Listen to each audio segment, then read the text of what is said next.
बादल भैया और बिजली बहन, हमें यहाँ से जाना होगा। मौसम बदल रहा है, ठंड के साथ साथ बारिशें भी शुरू होने वाली हैं। जंगल के सभी पक्षी जाने की तैयारी कर रहे हैं, आप भी तैयार हो जाएं। कोई चाहता है तो जाए, मैं और बादल जी तो इसी जंगल में ही रहेंगे। हाँ, बिजली ठीक कह रही है, हम ये मीठे मीठे फल, दाना और खेत छोड़कर नहीं जाएंगे। बादल भैया, जान है तो जहान है। हम सब पक्षी इतनी ठंड और बारिशों को नहीं झेल सकते। हम सबको दूसरे जंगल की ओर परवास कर जानी चाहिए। अगर कोई भी पक्षी इस जंगल में रह गया तो वो मर जाएगा। मानो चिड़िया उन्हें मनाने की बहुत कोशिश करती है, लेकिन वो पति पत्नी चिड़िया की एक भी बात नहीं सुनते। थक हार कर मानो चिड़िया वहाँ से चली जाती है। जंगल के सभी पक्षी अपना अपना सामान बांधकर बड़े पेड़ के नीचे जमा हो गए थे। क्या दोस्तों, आप सब तैयार हो? हाँ चिड़िया बहन, हम सब तैयार हैं, लेकिन वो कौवे कहाँ हैं? कबूतर भैया, मैंने कौवों को समझाने की बहुत कोशिश की, लेकिन वो ये जंगल छोड़कर जाने को तैयार नहीं है। चिड़िया बहन, वो मरेंगे, वो जरूर मरेंगे। हाँ चिड़िया बहन, तोता ठीक कह रहा है, ऐसे मौसम में भला कौन जिंदा रह सकता है। हाँ बुलबुल बहन, ऐसा ही है। चलो हम सब चलते हैं। फिर वो सभी दोस्त अपना अपना सामान उठाते हैं और दूसरे जंगल की ओर निकल जाते हैं। उड़ते उड़ते वो रास्ते में रुकते हैं। वहाँ एक गंदम का खेत था। वो सब दोस्त वहाँ से दाने इकट्ठे करते हैं और आगे का सफर शुरू करते हैं। शाम हो जाती है, लेकिन वो सब दोस्त अभी भी रास्ते में थे। वो सभी दोस्त घने जंगल में रुकते हैं।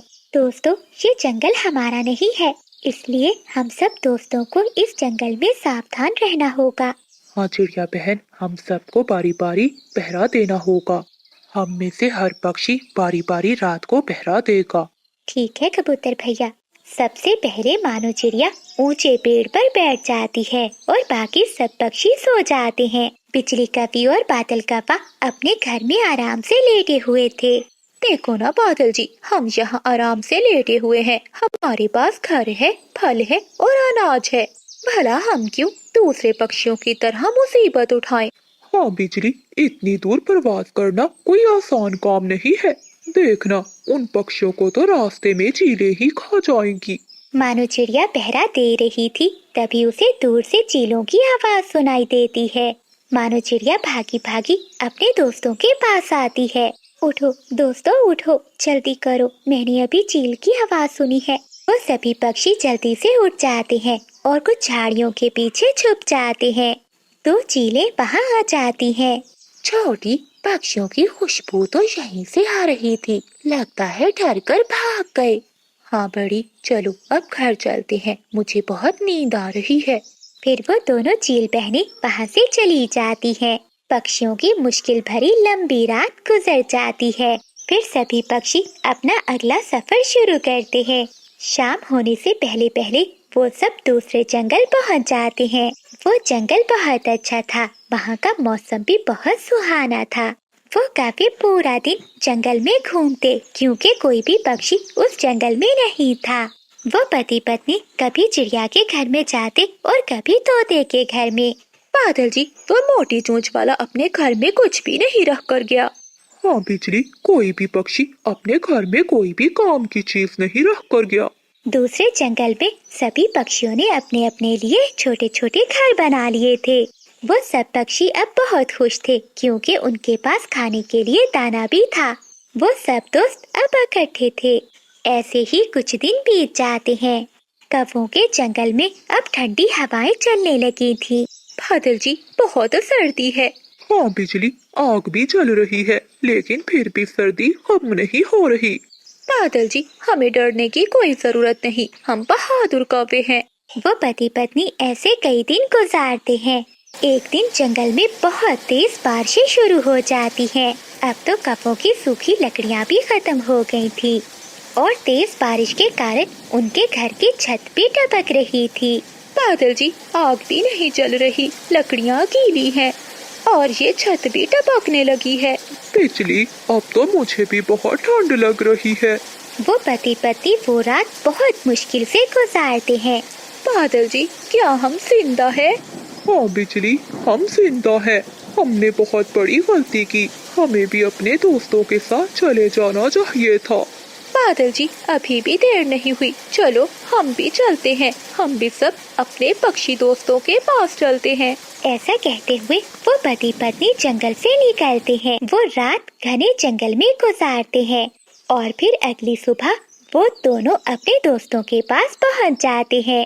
चिड़िया बहन, तुमने ठीक कहा था, जान है तो जहान है, हमें माफ कर दो। ठीक है बिजली बहन, अब हम सब मिलकर आपके घर बनाने में भी आपकी मदद करते हैं। फिर वो सभी दोस्त मिलकर कपों का भी घर बनाते हैं और सभी पक्षी खुशी खुशी उस जंगल में रहने लगते हैं। प्यारे दोस्तों, इस कहानी को लाइक करना मत भूलिएगा। आपका धन्यवाद। आंटी जी, आप जाओ और मानो चिड़िया से 2 दाने ही उधार मांग लाओ। अगर मुझे आज दाने ना मिले तो मैं भूख से मर जाऊंगी। बबली, ये बारिशें भी कई दिनों से रुक गई हैं। अब तो मुझे शर्म आती है, मैं कैसे बार बार चिड़िया के घर दाना मांगने जाऊं। बंटी जी, चिड़िया बहुत दयालु है, वो किसी को भी खाली पंखों नहीं लौटाती।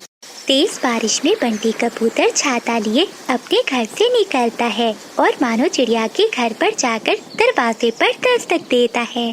चिड़िया बहन, मैं हूँ बंटी कबूतर, दरवाजा खोलो। कबूतर भैया, मैं अभी आती हूँ। मानो चिड़िया अपने बच्चों को भोजन दे रही थी। वो अपने बच्चों को भोजन देती है और दरवाजा खोलती है। क्या हुआ कबूतर भैया, इतनी तेज बारिश में कैसे आना हुआ?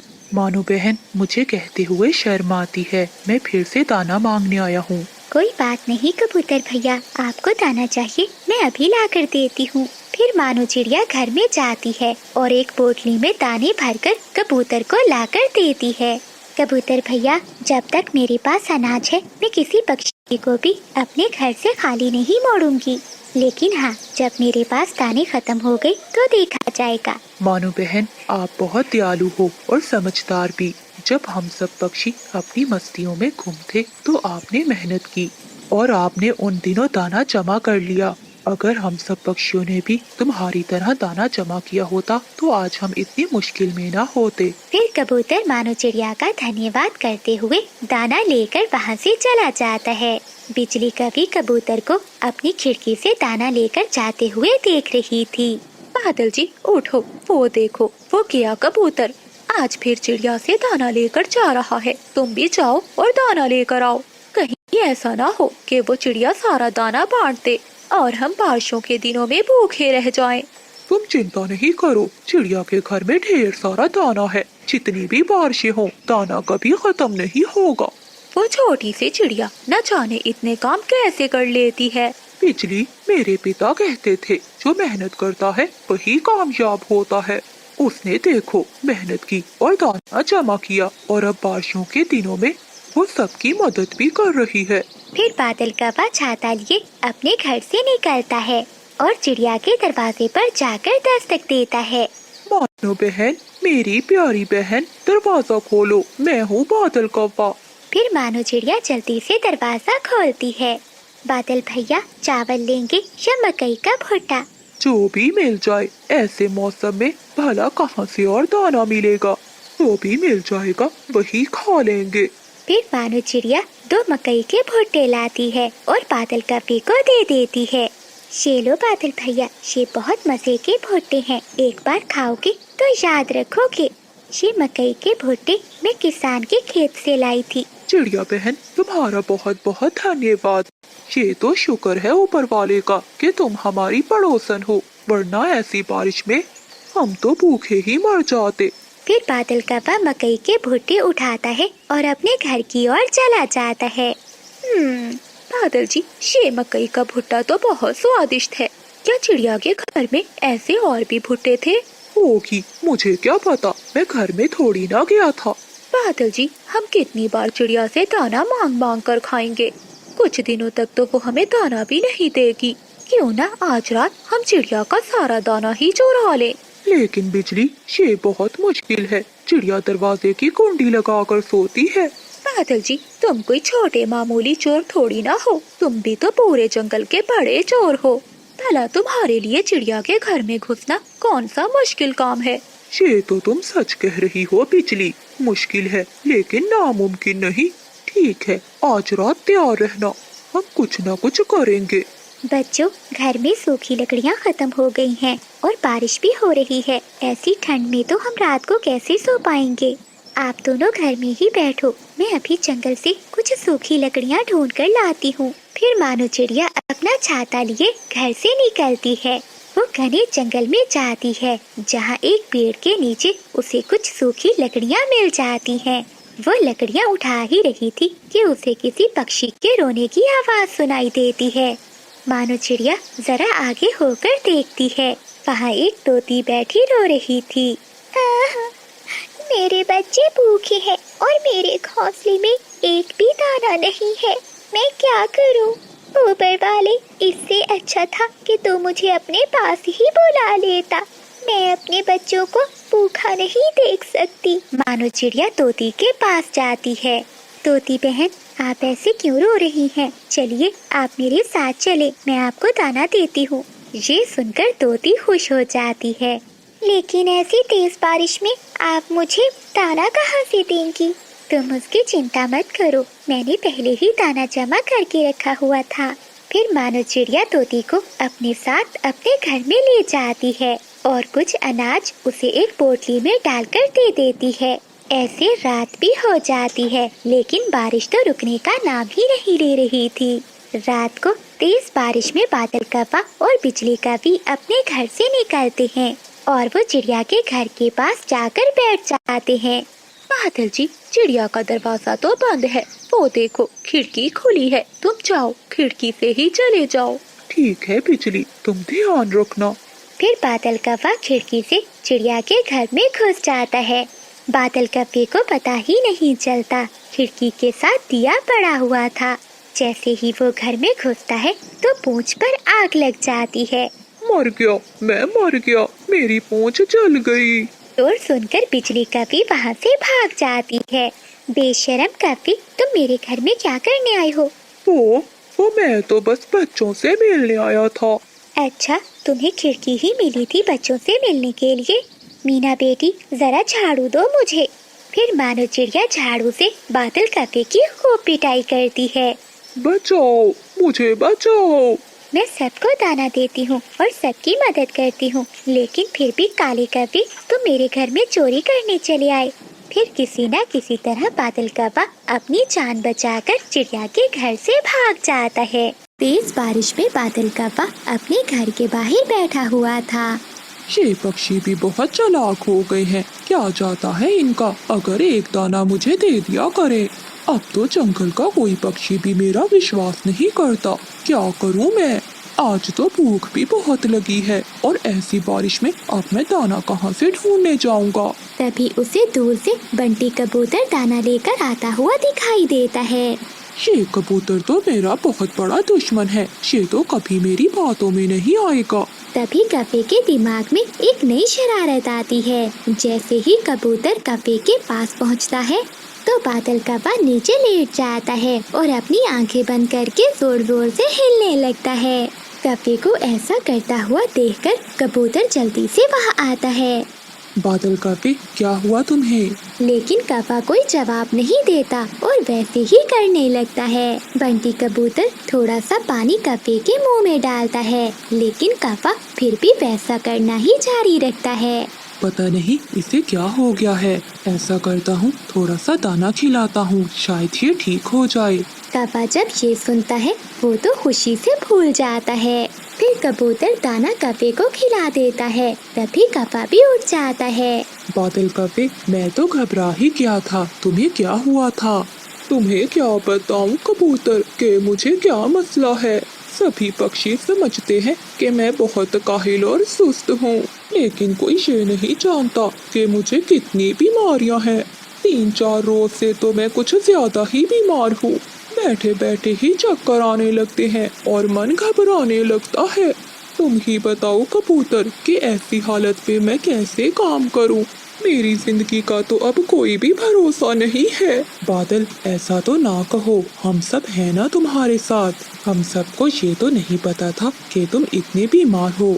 मैं सभी पक्षियों से कह दूंगा कि तुम्हारा ख्याल रखें। कौवे के दिल में तो लड्डू फूट रहे थे। फिर कबूतर वहाँ से चला जाता है। मैं भी कौवा हूँ, जितना ऊपर से काला हूँ उतना ही अंदर से काला हूँ। ये तो मेरी शान के खिलाफ है कि मैं कोई काम करूँ। अब तो सारी जिंदगी ऐसे ही एक्टिंग कर कर खाऊंगा। फिर कबूतर चिड़िया के घर जाता है। चीकू तोता भी वहीं बैठा हुआ था। चिड़िया बहन, तुम्हें तो पता है कि बादल कौवा कितना आलसी है, इसलिए मैं उसके सबसे ज्यादा खिलाफ हूँ। लेकिन असल बात का तो मुझे अब पता चला है। क्या हुआ बंटी भैया, आप इतने परेशान क्यों लग रहे हो? चिड़िया बहन, वो कौवा तो बहुत बीमार है। उसको तो ऐसी बीमारी लगी हुई है कि वो बीमारी मेरी समझ में भी नहीं आई और ना ही उस बीमारी का कोई इलाज है। मैं इसीलिए यहाँ आया हूँ कि इस मुश्किल समय में हमें उसे अकेला नहीं छोड़ना चाहिए। हाँ कबूतर, तुम ठीक कह रहे हो। उसने आज तक हमारे जंगल में कुछ भी अच्छा नहीं किया। लेकिन जो भी हो, वो है तो हमारे जंगल का पक्षी। हमारे जंगल की रौनक उसी की वजह से ही है। बताओ कबूतर, हमें क्या करना होगा?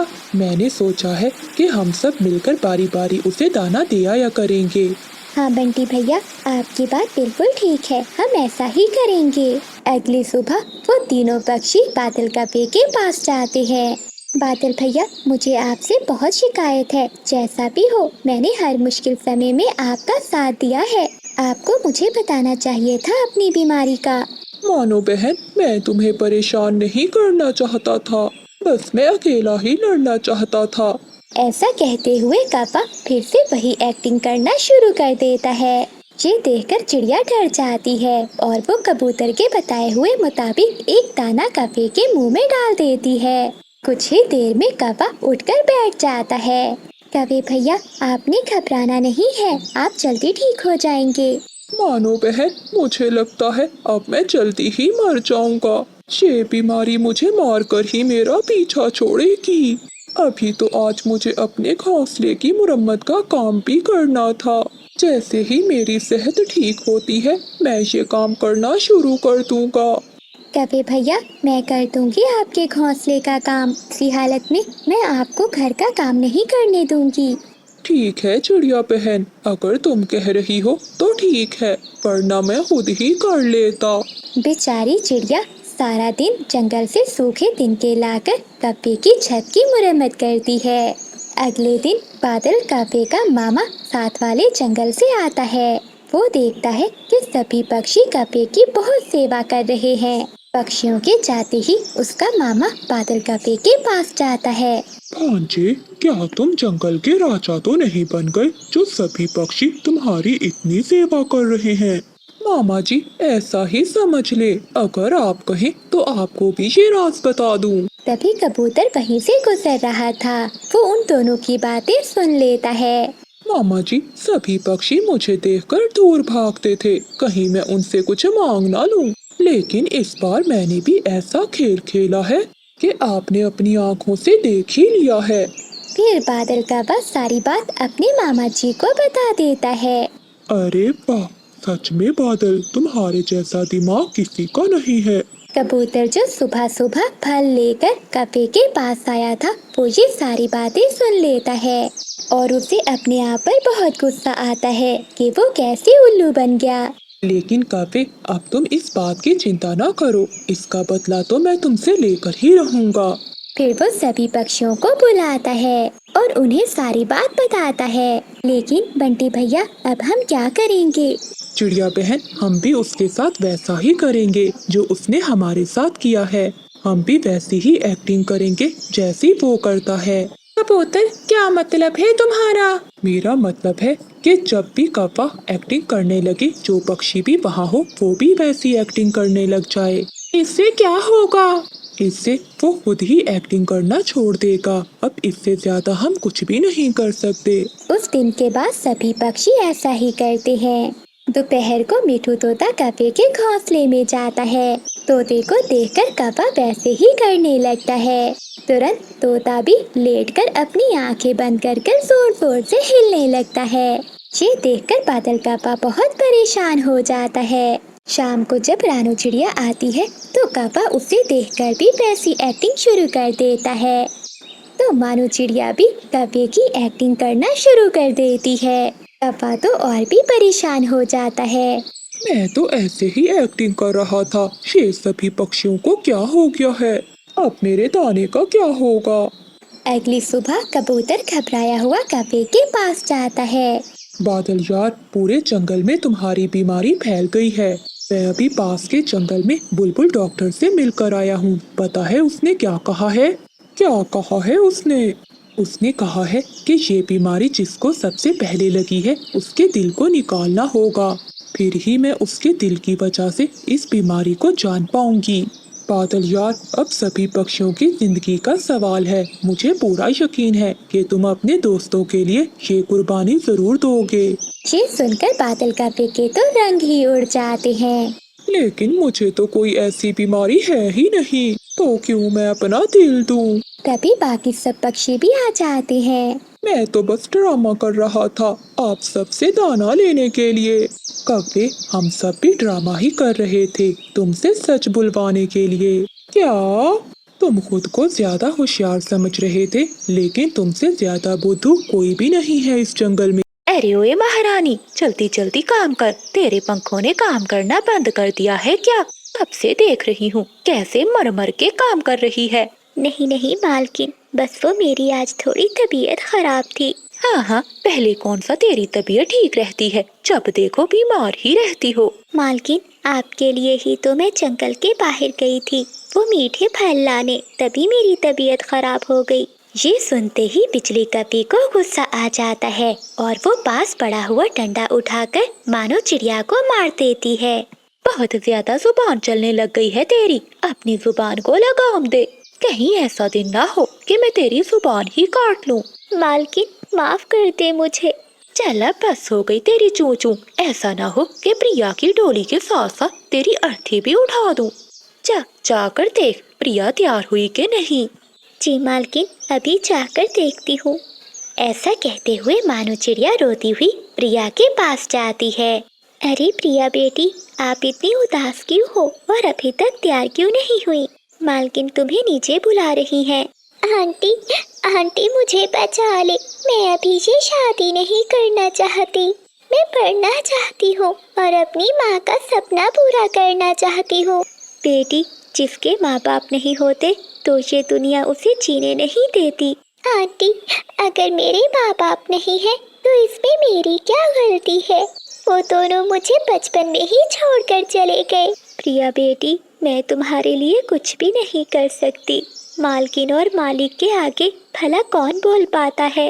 अब तुम अपना दिल छोटा मत करो और तैयार होकर नीचे आ जाओ। मालकिन बहुत गुस्से में है, आपका रिश्ता लेकर कव्वे वाले आ ही रहे होंगे। ऐसा कहते हुए मानो चिड़िया वहाँ से चली जाती है। माता पिता, आप मुझे दोनों छोड़कर क्यों चले गए? मैं तो यहाँ रोज घुट घुट कर मर रही हूँ। थोड़ी देर में रिश्ता लेकर कव्वे वाले भी आ जाते हैं। नमस्ते बहन जी, कैसी हैं आप? हाँ हाँ बहन जी, मैं ठीक हूँ।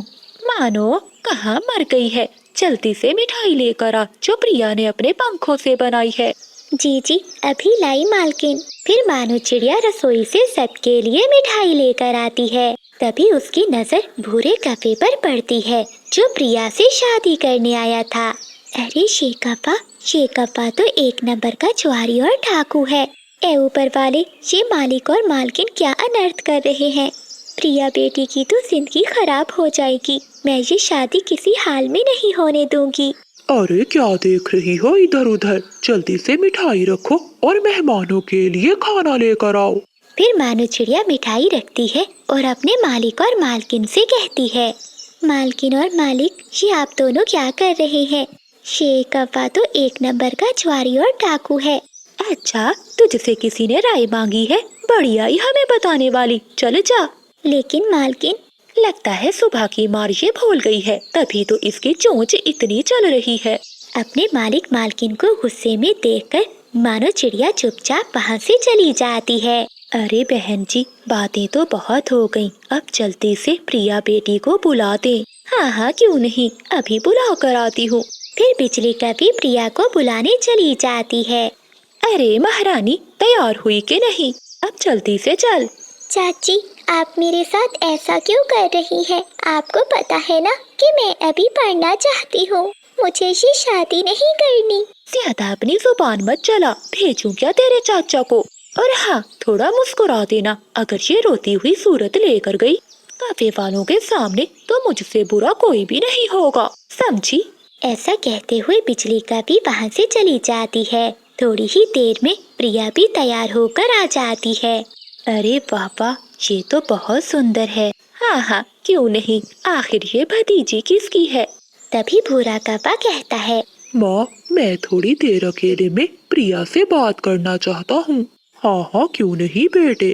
प्रिया बेटी, बाहर भूरे को लेकर जाओ।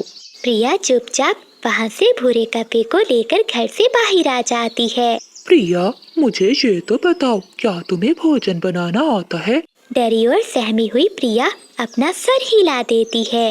बहुत सुंदर हो तुम। मैंने जब तुम्हें पहली बार देखा था तो तुमसे ही शादी करने का सोच लिया था। जरा अपना पंख तो दिखाओ, कितना सुंदर है। ऐसा कहते हुए भूरा कौवा प्रिया का पंख पकड़ लेता है। ये सब होता हुआ देखकर प्रिया डर जाती है और घर के अंदर चली जाती है। तभी भूरे को बहुत गुस्सा आता है और वो भी अंदर जाता है। चलिए मम्मा, प्रिया मुझे पसंद है, बस अब हम जल्दी शादी करेंगे। जाते हुए भूरा कौवा चुपके से बिजली और बादल से कहता है, देखिए अंकल, मैं नहीं चाहता कि शादी को लेकर जो हमारी डील हुई है वो टूटे। आप प्रिया को अच्छे से समझा दीजिए। मैंने तो बस उसका पंख पकड़ा और वो ऐसे भागी कि जैसे मैंने उसे मारा हो।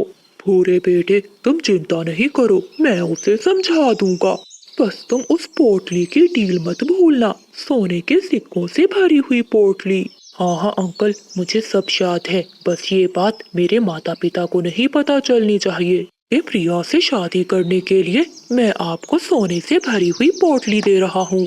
ऐसा कहते हुए वो कौवे वाले वहाँ से चले जाते हैं और बादल कौवा गुस्से में प्रिया के पास जाता है। प्रिया, अरे ओए प्रिया, कहाँ मर गई? जी चाचा जी, क्या हुआ? क्या हुआ कि बच्ची, आज तेरी वजह से ये रिश्ता टूटते हुए बचा है। बस मैं ही जानता हूँ कि कैसे मैंने भूरे को शादी के लिए मनाया। तभी वहाँ पर बिजली कौवी भी आ जाती है। अजी, क्या हुआ? आप इतने गुस्से में क्यों हो? आपका बीपी बढ़ जाएगा। जरा अपने गुस्से पर काबू करो। बिजली, गुस्सा क्यों ना करूं? कितनी मुश्किल से शादी करवा रहा हूँ मैं इसकी। और एक ये अनाथ है कि शादी तोड़ने पर लगी हुई है। अब क्या किया तूने? सुन ले मेरी बात, अगर तूने ये शादी तोड़ी तो मैं तुझे जिंदा जला दूंगी। अपने चाचा चाची की बातें सुनकर प्रिया बहुत डर जाती है। ऐसा कहते हुए वो दोनों वहाँ से चले जाते हैं। शाम होते ही बिजली कौवे का भाई बिरजू कौवा आ जाता है। ना, क्या हुआ? मुझे भूरे ने सब बताया। बहुत मुश्किल से ढूंढा है ये रिश्ता। तुम्हें तो पता है कि कितना सोना मिलेगा हमें, और साथ में ये घर भी। जो भी हो जाए, रिश्ता नहीं टूटना चाहिए। हाँ बिरजू भैया, हम भी यही चाहते हैं, लेकिन तुम चिंता नहीं करो, शादी होकर ही रहेगी। हाँ भैया भाभी, अगर वो ना मानी तो उसके माता पिता की तरह उसे भी रास्ते से हटा देंगे। फिर जो सारी संपत्ति उसके नाम है वो भी हमारी हो जाएगी। हाँ हाँ बिरजू, तुम ठीक कह रहे हो। मुझे तो लगता है कि उसे रास्ते से हटा ही देना चाहिए। उन तीनों की बातें मानो चिड़िया बाहर खड़ी सुन रही थी। शे क्या सुन रही हूँ मैं? बड़े मालिक मालकिन को इन्होंने मिलकर मारा है। मुझे प्रिया को सब बताना होगा। मानो चिड़िया का पंख पास पड़े हुए गिलास पर लगता है। गिलास नीचे गिरता है और टूट जाता है। लगता है किसी ने हमारी बातें सुन ली हैं। मानो चिड़िया वहाँ से भाग जाती है। जब वो कौवे बाहर आते हैं तो वहाँ कोई भी नहीं था। मानो चिड़िया भागती हुई प्रिया के पास जाती है। प्रिया बेटी, उठो। क्या हुआ आंटी, आप इतना घबरा क्यों रही है? फिर मानो चिड़िया सारी बात प्रिया को बताती है। ये आप क्या कह रही है आंटी? मेरे माता पिता को मेरे चाचा चाची ने मारा है। हाँ बेटी, अब तुम भी यहाँ से भाग जाओ, वरना वो तुम्हें भी मार देंगे। खिड़की के रास्ते से मानो चिड़िया प्रिया कौवे को वहाँ से भगा देती है। ये देखो बादल जी, ये पंख तो मानो का है, जरूर उसी ने हमारी बातें सुनी होंगी। दीदी, उस नुकरानी को भी मारना ही पड़ेगा। अगर ऐसा ना किया तो हम भी मुश्किल में पड़ फिर बिजली कभी अंडे लेकर रसोई में चली जाती है। मैंने बिजली को बोल तो दिया कि मुर्गी को साफ करता हूँ, लेकिन मैं कैसे करूँगा साफ? ऐसा सोचते हुए बादल कौवा अपनी मुर्गी उठाता है और नदी पर जाता है। मेरी प्यारी मुर्गी, आज मैं तुझे इतना साफ करूँगा कि तू खुद को भी नहीं पहचान पाएगी। इतना सोचते हुए बादल कौवा मुर्गी को नदी में डुबकी लगवाने लगता है। डुबकी लगवाते लगवाते मुर्गी तो मर जाती है। है ये क्या? मेरी मुर्गी, मेरी प्यारी मुर्गी तो मर गई। अब मेरा क्या होगा? फिर बादल कौवा अपनी मरी हुई मुर्गी लेकर घर आता है। क्या हुआ पति जी, आप ऐसे रो क्यों रहे हैं? और ये हमारी मुर्गी को क्या हो गया? किसने मारा हमारी मुर्गी को? फिर बादल कौवा बिजली को सारी बात बताता है। अरे तुम में थोड़ा बहुत दिमाग है कि नहीं? वो दोनों आपस में बातें कर ही रहे होते हैं कि तभी वहाँ भोला कौवा आ जाता है। अरे क्या बात है बादल, तेरे घर से तो बहुत शोर हो रहा है। भूरे कौवे को देखकर वो दोनों पति पत्नी रोने का नाटक करने लगते हैं। क्या हुआ बादल, तुम रो क्यों रहे हो? भोला यार, मैंने सोचा था कि अपनी मुर्गी बेचकर मैं तुम्हारे पैसे लौटा दूंगा, लेकिन देखो मेरी मुर्गी मर गई। इतना बोलकर बादल कौवा जोर जोर से रोने लगता है। अपनी फिक्र करो बादल, मेरे पैसे तुम बाद में लौटा देना। इतना कहते हुए भूरा कौवा जाने लगता है तो बादल कौवा उसे रोकता है। भूरे यार, मुझे 500 और उधारा दे दो, मैं बाकी पैसों के साथ तुम्हें लौटा दूंगा। चुप कर जा बादल, ये ले 500। अगर तुम्हें किसी और चीज की जरूरत हो तो मुझे बताना। इतना कहकर भूरा कौवा वहाँ से चला जाता है। देखा बिजली, मेरी एक्टिंग करने से ही तो पूरा हमें और पैसे देकर चला गया है। अच्छा वो सब तो ठीक है, अब इस मरी हुई मुर्गी का क्या करोगे? मेरे पास इसका भी उपाय है, तुम मुर्गी को अच्छे से साफ करो, मैं आता हूँ। पर अब तुम क्या करना चाहते हो? बस तू देखती जा, मुर्गी बेकार भी नहीं जाएगी और आज शाम की दावत भी हो जाएगी। मैं नहीं खाने वाली ये मरी हुई मुर्गी। तुझे खिला भी कौन रहा है, मेरी बात सुन। फिर बादल कौवा बिजली कौवे के कान में कुछ कहता है। ठीक है पति जी, जैसा आपने कहा मैं वैसा ही करती हूँ। तो ठीक है, तू तैयारी कर, मैं थोड़ी देर में आता हूँ। इतना कहते हुए बादल कौवा बाहर अपने उल्लू दोस्तों के पास चला जाता है। उल्लू दोस्तों, तुम कहते हो ना कि मैंने अपनी शादी की दावत नहीं दी, तो आज तुम सबको मेरी तरफ से पार्टी है। अरे ये तुम क्या कह रहे हो? मैं सच कह रहा हूँ छोटे उल्लू। छोटे, मुझे लगता है बादल की लॉटरी लगी होगी। नहीं नहीं बड़े उल्लू, बस तेरी भाभी का आज जन्मदिन है, इसीलिए पार्टी दे रहा हूँ। हाँ हाँ, अगर ऐसी बात है तो हम जरूर आएंगे। ठीक है बड़े उल्लू, लेकिन इस बात का ख्याल रखना, खाली पंख मत आना, तुम्हारी भाभी को तो पता चले कि मेरे दोस्त कितने अमीर हैं। अरे अरे कपी, ये कैसी बात कर दी तुमने? भला हम भाभी के जन्मदिन पर कैसे खाली पंख आएंगे? तो ठीक है, मैं चलता हूँ, तुम तीनों शाम को आ जाना। इतना कहकर बादल कौवा अपने घर को लौट जाता है। बादल जी, मान गए आपके दोस्त? मानेंगे क्यों नहीं, एक नंबर के लॉफर हैं, खाने के पीछे तो वो बहुत भुक्कड़ है। रात हो जाती है। आ गए तुम तीनों? ये तुम कैसी बातें कर रहे हो बादल? भाभी जी का जन्मदिन है और हम ना आते? वैसे भाभी जी हैं कहाँ? वो तुम्हारे लिए भोजन बना रही है, तुम तीनों बैठो, मैं अभी आता हूँ। ऐसा कहते हुए बादल कौवा रसोई में बिजली कौवे के पास जाता है। अरे क्या हुआ बिजली, अभी तक मुर्गी पकी क्यों नहीं? अरे मरी हुई मुर्गी भला थोड़ी ना जल्दी पकती है। तुम अपने दोस्तों के पास बाहर जाकर बैठो, जब पक जाएगी तो मैं ले आऊंगी। बड़े भैया, मुझे तो बहुत भूख लगी है। बादल यार, अभी तक भोजन नहीं बना। हाँ हाँ, बस पकने ही वाली है, दरअसल वो देसी मुर्गी है ना, इसलिए। अच्छा, मुझे ये बताओ, तुम तीनों अपनी भाभी के लिए गिफ्ट लाए हो ना? फिर तीन